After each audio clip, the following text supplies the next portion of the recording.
Bonjour tout le monde. Avant toute chose, je souhaite vous remercier pour votre fidélité à la chaîne. En effet, les 1000 abonnés ont été atteints durant le mois d'août.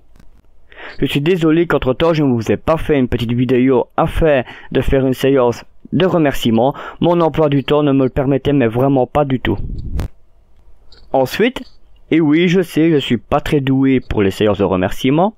Dans la vidéo précédente, je vous ai présenté un circuit intégré très célèbre, le NE756 et son grand frère. Attention que je ne fais pas allusion à Pascal, mais au NE756. J'ai également abordé son mode de fonctionnement en instable, utile pour créer des oscillations, dont la sortie du NE755, qui est sa broche 3, bascule sans cesse entre un état bas, soit 0, et un état haut, soit 1. Dans cette seconde partie, je vais aborder une autre fonction du NE755 qui est également utile, à savoir son fonctionnement en mode monostable.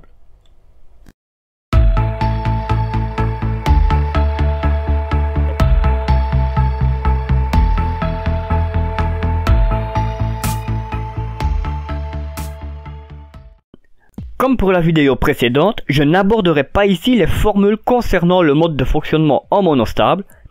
Nous les étudierons lors de la mise en application dans des cas pratiques. Configuré en monostable, le NE755 génère une impulsion dont la durée est définie par seulement une résistance R et un condensateur C. Cette impulsion, qui peut servir de temporisation ou de minuterie, est créée suite à l'application d'une tension inférieure à 1/3 de VCC, qui est la tension d'alimentation, sur l'entrée trigger, soit la broche 2, du NE755. Suite à cette action, la bascule est activée, ainsi que la sortie qui est la broche 3. Le transistor de déchargement au niveau de la broche 7 est désactivé, permettant au condensateur C de se charger au travers de la résistance R. La tension aux bandes du condensateur C est exponentielle, c'est-à-dire que la tension aux bandes de ce condensateur grimpe rapidement au début de sa charge. Par contre, cette tension grimpe de moins en moins vite au fur et à mesure que le condensateur C se charge. Une fois que la tension aux bandes du condensateur atteint 2/3 de VCC, je répète que VCC est la tension d'alimentation, la bascule et la sortie sont désactivées. Le transistor de déchargement est à présent passant. Le condensateur relié à la broche contrôle sert à stabiliser le NE755 en supprimant tout parasite éventuel. Avant d'observer la réalisation pratique du NE755 en mode monostable sur une platine d'expérimentation, voici le schéma de cette platine réalisé avec le logiciel Fritzing. Ce schéma représente l'implantation des composants et le câblage. Concernant la résistance R, j'ai choisi d'utiliser une valeur normalisée de 10 kΩ. Le condensateur C est un électrochimique d'une valeur normalisée de 220 microfarad 25 volts. J'alimente le montage avec une tension de 9 volts. Pour enclencher le circuit, j'utilise un bouton poussoir relié entre la broche 2 du NE755 et la masse. En sortie, donc au niveau de sa broche 3, j'ai rajouté une LED protégée par une résistance de limitation. La couleur des fils utilisés dans ce schéma a été choisie de telle sorte que le rouge correspond à la tension d'alimentation positive ou le plus, le noir est le négatif ou le moins et les couleurs vertes, jaunes, blanches et grises sont des liaisons entre chaque élément du montage. Voyons à présent ce schéma mis en pratique sur une platine d'essai. Sur la breadboard, nous retrouvons notre NE755, notre condensateur de découplage, notre résistance R, notre condensateur C, notre LED et sa résistance de limitation, notre bouton poussoir servant à activer le NE755, ainsi que notre condensateur servant à stabiliser le NE755 lorsqu'il est en fonctionnement. Nous retrouvons également l'alimentation positive en 9 volts en rouge, et la masse de l'alimentation 0 V en noir. Lors de la mise sous tension, nous observons que la LED est éteinte. En appuyant sur le bouton poussoir, nous créons une pulsion à l'état bas, soit un front descendant, sur la broche 2, soit trigger du NE755 et la LED s'allume le temps de la charge du condensateur C.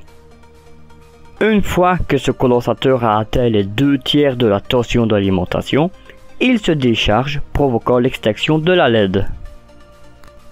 La LED nous permet de voir que le monostable n'a qu'un état stable. En effet, le monostable n'est stable que lorsque la sortie est à un niveau bas. Voyons à l'aide de l'oscilloscope la forme des signaux parcourant ce circuit. Nous relèverons premièrement les signaux du condensateur C et de la sortie qui est la broche 3 du NE section 55, et deuxièmement les signaux de la broche 2, soit trigger du NE section 55 et de sa sortie. Commençons par les signaux du condensateur C et de la sortie du NE section 55. Le commun des deux sondes, qui est le fil noir, est relié à la masse. J'utilise une sonde pour relever le signal au niveau du condensateur C, qui est le signal bleu, et une autre sonde relève le signal de sortie, qui est le signal jaune. On voit apparaître les signaux sur l'oscilloscope dès que l'on active la bascule du NE section 55 en appuyant sur le bouton poussoir. Voyons plus en détail les signaux affichés à l'oscilloscope. Nous observons que les signaux bleus et jaunes ne sont pas périodiques car ils ne se répètent pas indéfiniment. Nous voyons également que les deux signaux ont une forme différente.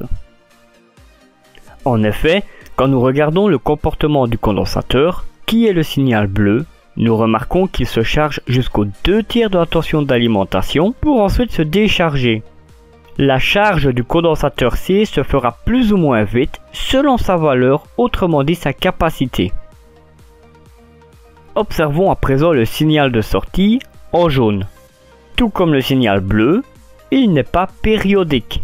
Par contre, quand nous observons le comportement de la sortie du monostable, nous remarquons qu'elle est à l'état haut pendant la charge du condensateur C.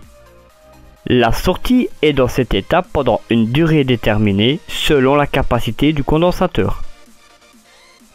Voyons à présent les signaux de la broche 2 et de la sortie du NE section 55. Les sondes de l'oscilloscope déjà implantées dans le circuit, et compte tenu que la sonde jaune est déjà reliée à la sortie, donc la broche 3 du NE section 55, il ne me reste plus qu'à modifier l'emplacement de la sonde bleue.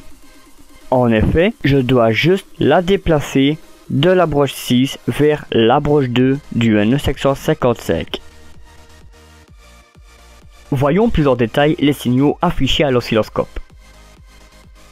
Initialement, la broche 2 du NE section 55 est placée à l'état haut par l'intermédiaire d'une résistance de tirage vers le haut reliée entre cette broche et VCC qui est la tension d'alimentation. Cette broche est également reliée à un bouton poussoir qui la relie à la masse en appuyant dessus. Un front descendant sur la broche 2 place la sortie à un niveau haut, le temps de la charge du condensateur C, pour ensuite être placé à un niveau bas dès que ce condensateur se décharge. Nous arrivons au terme de cette vidéo dans laquelle nous avons découvert le mode de fonctionnement en monostable du NE section 55. N'hésitez pas à me donner dans l'espace commentaire des idées de montage utilisant le NE section 55 monté en monostable. Dans la prochaine vidéo qui sortira dans quelques temps, je vous présenterai un autre mode de fonctionnement de ce circuit intégré. De même, pour ne pas rater sa sortie, abonnez-vous et activez la cloche de notification.